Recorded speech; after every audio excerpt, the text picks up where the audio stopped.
Hi there viewers, welcome back to Medieval Sewing Made Easy, Episode 3, part of the video series by Popula Urbanum. In past episodes we have learned about some of the basics of sewing, making a running stitch and a back stitch, and how these relate to medieval sewing.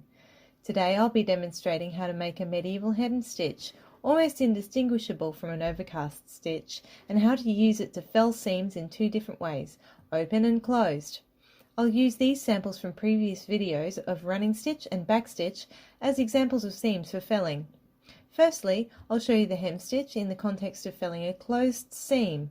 I'll use our running stitch sample. Felling a closed seam made with a running stitch is a good idea because the running stitch is generally not the strongest stitch available. It also tends to gape, so felling closed rather than open provides a more secure and cozy finish. You have to remember that these garments would usually need to be durable and warm.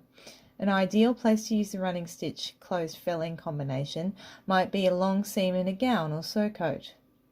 Begin by knotting off in your preferred way, this time through the seam allowances of the two cut edges.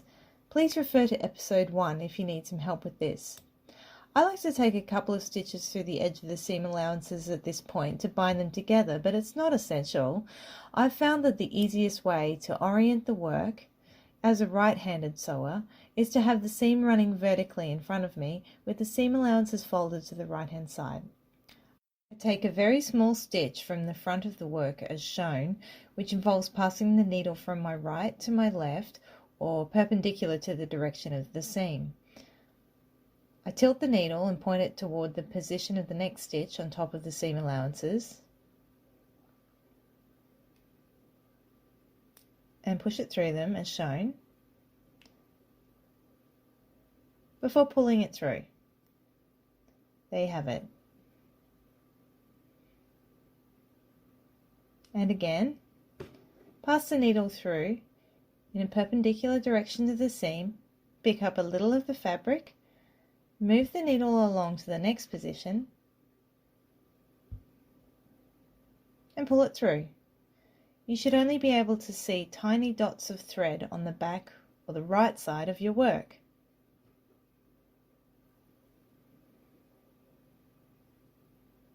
Once again,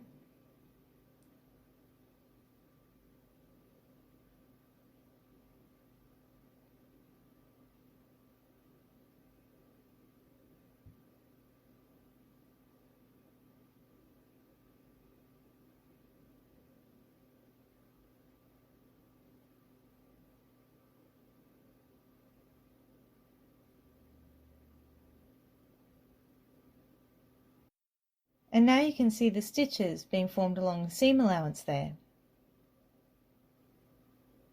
Skipping ahead, you can see that the whole seam has been felled and it's looking quite tidy.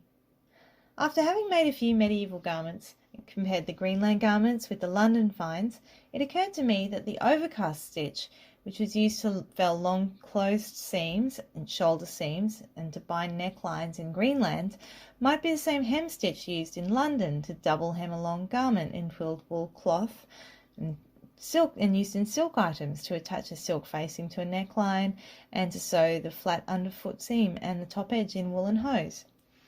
If not the same stitch, it seems to have had some very similar applications. Overcast stitch proper was also found in the London items when it was used to make a flat join between two pieces of fine leather or felt. We recommend two excellent texts that detail these extant garments in our video, 5 more books to get you started, so check that video out if you haven't already. I've just knotted off and trimmed up my sewing thread.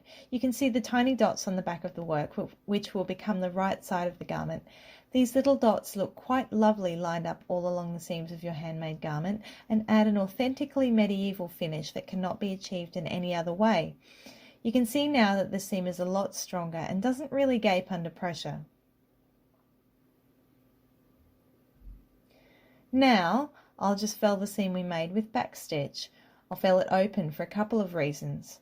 Firstly, because this is a finish used in some contexts in medieval garments, for example in shoulder seams or the back leg seams of hose. Secondly, because backstitch is a good stitch to use when you plan to fell your seam open due to its better strength and stability. I proceed pretty much as before, however, this time the two cut edges are folded to opposite sides instead of folded together.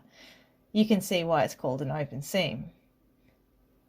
As you can see, you can build up some speed after doing this for a while, and it can become a nice meditative task rather than a chore. It seems to me that the difference between the hem stitch and the overcast stitch when working on a cut edge like this is simply the angle at which the stitches are made and perhaps how much of the thread shows up on the back of the work. Hem stitch can also be made on an edge that is double folded, such as a hem, so no raw edges are visible, and when this happens you can hardly see the thread on the other side of the work. Overcast stitch, however, leaves a lot of thread visible. I might demonstrate this in a later video. Another thing to note is that when you are putting together medieval garments such as gowns, where there are triangular gauze inserted between panels, you will find that the direction in which you fell your seams and the order you complete them in can become extremely important to getting a nice finish on your garment.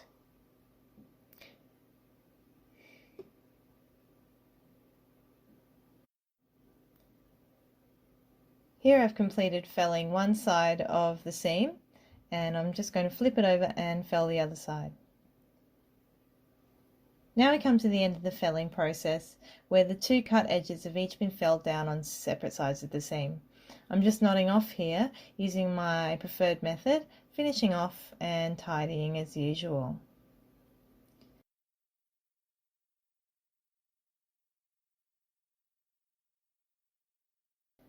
You can make a closed seam on a back stitch, of course, and this would be a really strong seam suitable for kirtle bodices, fitted sleeves, armholes and so on, wherever you need to join two panels and the join must be solid.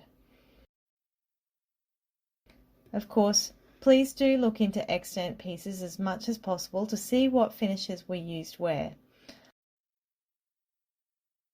I'm finding it more and more difficult to access accurate, comprehensive referenced content about medieval garments online, but will try and share any good links and resources that I can. Please see the links below. Finally, here I compare the two felled seams, showing how they look and behave under pressure and relaxed.